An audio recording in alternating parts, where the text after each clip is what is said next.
My name's Jonathan Holmes. I go under the gaming name of Jono. I'm currently sat in third in the eSports WRC Championship, and my best result would be second in the grand finals of the eSports WRC in season 2. My nickname is Greekman, and I belong to a team, WED eSports team, powered by Thrustmaster. Je m'appelle Nexel, j'ai 20 ans, je suis français.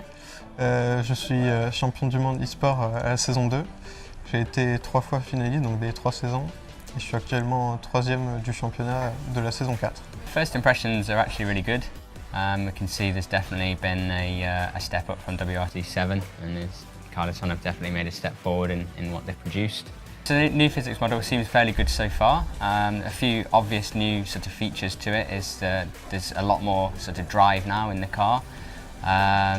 It requires you to require a lot more the car's a lot more responsive than it used to be, and sort of going into a hairpin you really need to make use of the handbrake properly and to be able to get the drive out of the corner.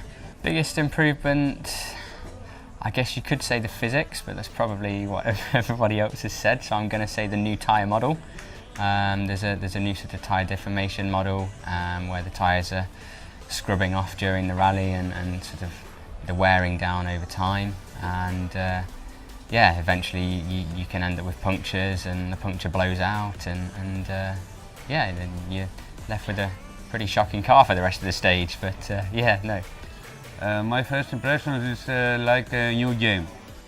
Too many improvements from the last one, the WRC 7, and I'm impressed of the graphics of the game. The graphics are perfect. I'm really impressed about also the weather conditions, rain, storm, how the weather changed. It is really impressive. I think it's the best graphics ever.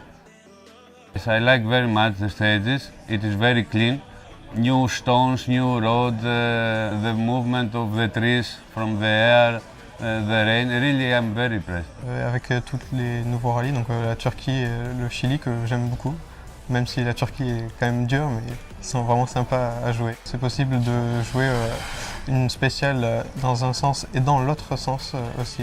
Donc c'est pour ça qu'il y a beaucoup de spéciales dans le jeu. On joue beaucoup, nous, les joueurs, surtout en e-sport.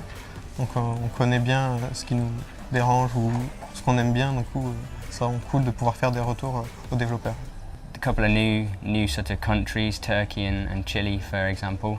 Spent a little bit of time this morning playing Turkey, which is a very challenging stage, or country at least, with lots of rocks, and yeah, it requires a lot of work and effort to sort of get the car to the finish. But there's been a lot of hard work put into the design. We play the game pretty much every day for multiple hours.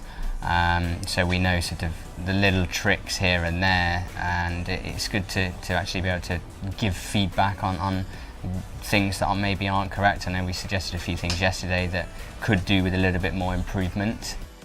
So it's nice to actually be able to provide some information to everybody, and the developers take that on board and implement the fixes or the changes required. It's been nice to be able to sort of test an alpha version. Obviously it's not the complete product, it is an alpha version of the game, and then we've had a tour around of the studio and sort of sat with the different developers to see what they do to produce the game, and how every little working team puts all their bits together to push forward to the overall game. So it's been a good experience, and it's nice to sort of see behind the scenes of what happens. I'm in Kiloton studio, and I see how the people work and make the game which I'm playing for 4 years, and I'm really happy. Every year, step by step, the game makes better and better and better.